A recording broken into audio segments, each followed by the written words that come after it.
Hello. അപ്പം ഞാൻ ഇങ്ങനെയാണ് മീനും ചിക്കനും ഒക്കെ ഫ്രീസറിൽ വെക്കാറുള്ളത്. വെള്ളം ഒഴിച്ചിട്ടാണ് വെക്കാറുള്ളത്. ഫ്രഷ്നെസ് നിലനിർത്താൻ വേണ്ടിയിട്ടാണ് അങ്ങനെ ചെയ്യുന്നത്.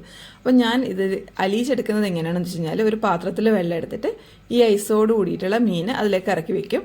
മീൻ മുങ്ങത്തക്ക വിധത്തിൽ വെള്ളം നിറച്ച് കൊടുക്കണം കേട്ടോ. പിന്നെ അതിലേക്ക് ആവശ്യത്തിന് ഉപ്പ് ചേർത്ത് കൊടുക്കും. കല്ലുപ്പാണ് നല്ലത്, പൊടിയുപ്പാണെങ്കിലും കുഴപ്പമൊന്നുമില്ല. ഉപ്പ് ചേർക്കുമ്പോൾ നല്ലൊരു ബെനിഫിറ്റ് എന്താണെന്ന് വെച്ച് കഴിഞ്ഞാൽ നമ്മുടെ മീറ്റ് എന്താണെങ്കിലും അത് കുറച്ചുകൂടെ സോഫ്റ്റ് ആവും. ബീഫാണെങ്കിലും ചിക്കൻ ആണെങ്കിലും മീനാണെങ്കിലും എന്താണെങ്കിലും അത് കുറച്ചുകൂടെ സോഫ്റ്റ് ആയി കിട്ടും. പിന്നെ ഇതിന് കുറച്ച് നേരം വെച്ച് കഴിയുമ്പോൾ ആ വെള്ളത്തിൽ നല്ലതായിട്ട് തണുക്കും. അതിനുശേഷം ഒന്നുകൂടെ വെള്ളം മാറ്റി കൊടുത്താൽ പെട്ടെന്ന് തന്നെ നമുക്ക് അലിഞ്ഞ് കിട്ടും. അതുപോലെ തന്നെ നോർമലി നമ്മൾ അലിയിക്കാൻ എടുക്കുന്നതിൻ്റെ പകുതിയിൽ താഴെ സമയം മതി നമ്മൾ ഉപ്പിട്ടിട്ട് അലിയിക്കുന്ന സമയത്ത്. അതുപോലെ കറികളിൽ ഉപ്പ് ചേർക്കുമ്പോൾ ഒന്ന് ശ്രദ്ധിക്കാൻ കൂടെ വേണം കേട്ടോ. കാരണം മീനിലോ ബീഫിലൊക്കെ കുറച്ച് ഉപ്പ് പിടിച്ചിട്ടുണ്ടാവും.